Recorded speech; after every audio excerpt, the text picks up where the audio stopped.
Queridos amigos, estamos iniciando con la palabra del Señor. Estamos en esta quinta semana del tiempo de Cuaresma, de este miércoles 9 de abril, la palabra del Señor de la profecía de Daniel.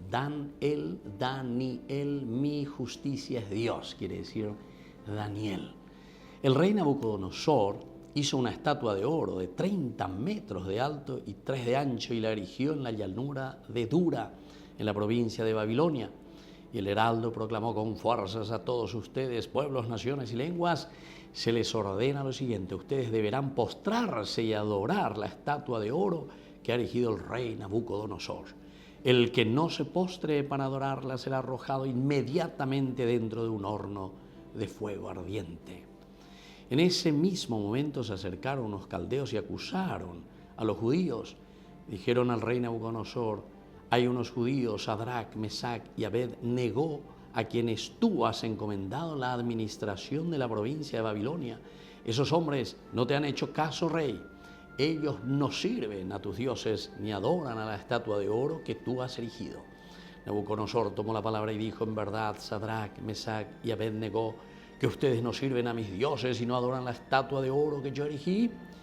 ¿Están dispuestos ahora, apenas oigan el sonido de la trompeta, el pífano, la cítara, la zambuca, el laúd, la cornamusa y de toda clase de instrumentos, a postrarse y adorar la estatua que yo hice?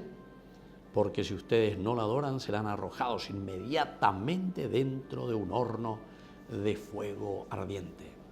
¿Y qué Dios podrá salvarlos de mi mano?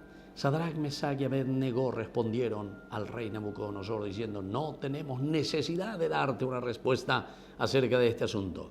Nuestro Dios, a quien servimos, puede salvarnos del horno del fuego ardiente y nos librará de tus manos. Y así continúa esta historia, queridos amigos. Bueno, ¿qué es lo que nos está diciendo aquí? Es la fidelidad al Señor. No adoramos a ese Dios erigido por manos humanas. Queridos amigos, tal vez nosotros pensamos simplemente en imágenes o en estatuas erigidas, ¿verdad?, por los hombres. Pero sin embargo, esto se refiere a la verdadera idolatría que nosotros estamos teniendo en nuestras políticas, en nuestra forma de actuar. El domingo primero de Cuaresma ya nos había dicho las 3 tentaciones, las 3 P, decíamos: poder, plata y placer.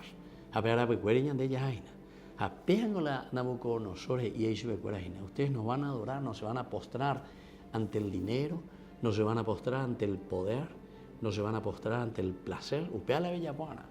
Entonces ya me baiteta bebe. Pendemondaben de corruptos a pepe y coponata, lo que sea. Y yo sé, queridos hermanos, que muchos de nosotros no somos como aquí, Sadrac, Mesac y Abed-Negó, sino que nos postramos. Sí, Nabucodonosor, vamos ahí. Hasta enseguida, señor presidente, señor fulano, señor ministro, ahí. Vendemos la conciencia. O levantamos la mano para salvar lo que es insalvable, ¿verdad? Y así. Eso es postrarse ante la idolatría, queridos hermanos. Y realmente es postrarse ante el oro, ante la plata, ante los dólares, ante la corrupción, queridos hermanos, lastimosamente. ¿De qué está hablando aquí? No se refieren simplemente a arrodillarse o no ante estatuas, sino que es a arrodillarse ante aquellos que están comprando nuestra conciencia. Una corrupción total, ¿verdad?, que nos derrumba en los valores y en los principios éticos que el Señor nos llama a restaurar en este tiempo de Cuaresma. Que la bendición del Señor descienda sobre todos ustedes, el Padre y el Hijo y el Espíritu Santo. Amén.